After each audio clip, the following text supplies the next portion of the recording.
I'm Naomi Quinn, and I spent 17 years with Michael, a man who locked his secrets behind closed doors. The night he died, his hand limp in mine, his final words weren't of love or farewell. They were a desperate plea. Promise me, Naomi, you'll never go to the house in Blue Huron Ridge. Tears seared my eyes as I nodded, vowing to hold him near my heart.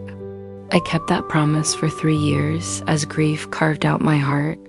But promises, like allegiance, can shift under time's pressure. 3 years after Michael's death, a lawyer named Daniel Price placed a small wooden box in my hands. Inside, an old key-heavy ornate, with a brass tag stamped with a single word, Ridge. With it was a letter in Michael's handwriting. The house is yours now. Go once, see what I built for you. Then decide. I was sitting in Daniel's office, the late afternoon sun glinting off his polished oak desk, the key cold in my hand. Mrs. Quinn, he said softly, Michael bought an estate in Blue Huron Ridge 4 years ago. He didn't want anyone to know until after he was dead. The words fell like a stone.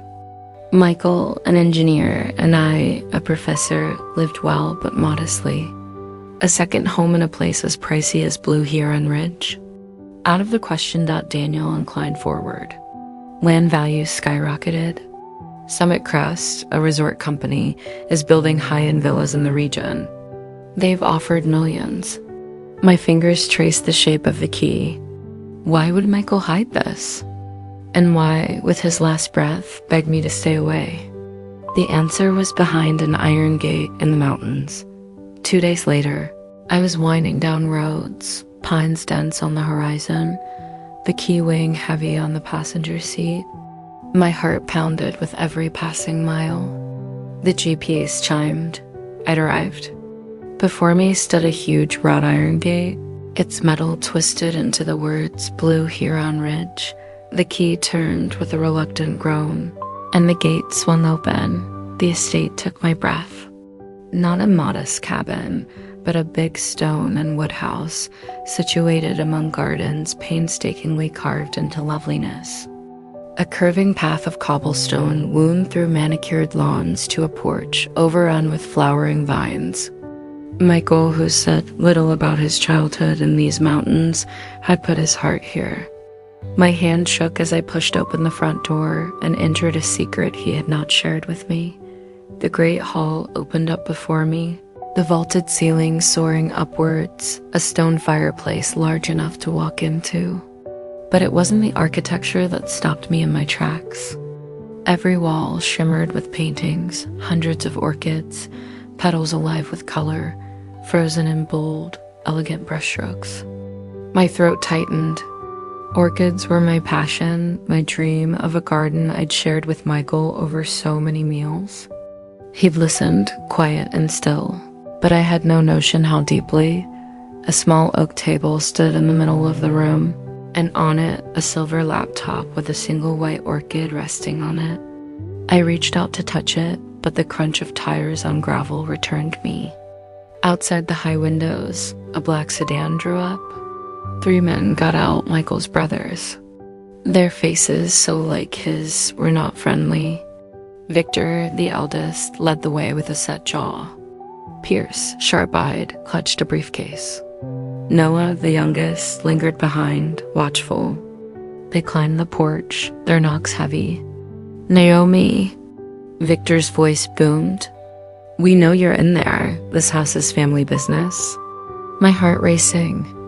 Michael had hinted at bitterness within his family, but never the details. Now their greedy faces in the windows screamed greed for land now valued in millions. I disregarded their knocking and opened the laptop. It prompted me for a password. My hands trembling, I typed in the date of our first meeting and hope. The screen opened into a folder. For Naomi, it contained dozens of video files, each of them dated. I clicked on the first. Michael's face filled the entire screen, not the pale. Dying man I'd visited in the hospital, but alive, vibrant, his crooked smile stabbing me in the heart. Hello, my love, he said. If you're watching this, I've died, and you're at Blue Heron Ridge. I knew you'd come here." His voice steadied. 3 years ago, I learned I had a brain aneurysm. The doctors gave me no time. I did not want you or Sophie to live in that shadow, so I built this house for you." Tears filled my eyes. "One morning, Naomi, my brothers will come. They have always believed this house was theirs. Do not trust them." Another knock on the door. "Naomi, open up." Victor growled. "This gets legal if you don't." I paused the video, my breath bated. Pierce waved documents in the window like a menace. Noah's eyes were icy. Michael's words returned to me. "Don't trust them." I clutched the laptop. The truth was here, not with men on the porch. Victor's voice sliced through the air, his tone now sharper. "You're making this harder." But Michael's calm cut through my hysterics. "Look in the drawer beneath the table." I yanked it open. Inside was a thick blue folder labeled proof. As sirens wailed softly up the driveway, I glimpsed a patrol car. A deputy emerged, calling, "Mrs. Quinn, we have a contested inheritance claim." My heart tightened, but I gave him the folder deeds, notarized signatures, bank records. His eyes scanned the pages, then turned to the brothers. "This looks legitimate. Take it to civil court, not here." Victor's face reddened, but they retreated, their sedan screeching off. The subsequent silence was a held breath. My gaze drifted to a glass structure in the distance, a greenhouse. Inside, damp air enveloped me, rich with soil and blooms. Seemingly endless rows of orchids, exotic and delicate, stretched out. In the center, a blue orchid glowed in the diffused light. "Beautiful, isn't it?" a voice said. I turned to see a woman in her 40s, her work clothes dusted with soil. "I'm Teresa Park. Michael hired me to tend these orchids and watch the property."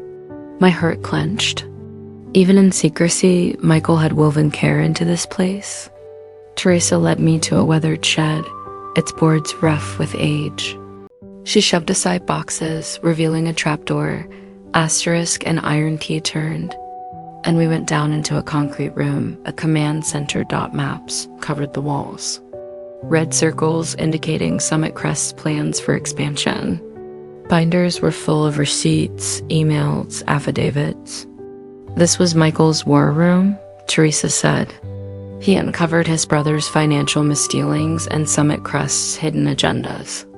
He wanted you ready to fight." I walked through the evidence, my phone buzzing. "Sophie."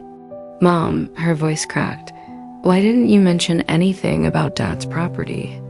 Uncle Victor called, saying we could split the inheritance if I helped contest the will. "Don't sign anything," I said forcefully. "Don't meet them alone. Trust me." She didn't say a word, but she agreed.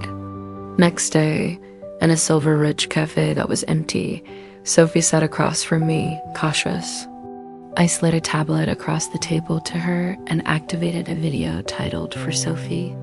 Michael's soft voice filled the room. "Hi, sweetheart. Your uncles created fake documents in order to take my inheritance. When I fought back, they tried to ruin me. I walked away, built a new life. Don't let them twist your loyalty." Sophie's eyes welled up. "What do we do, Mom?"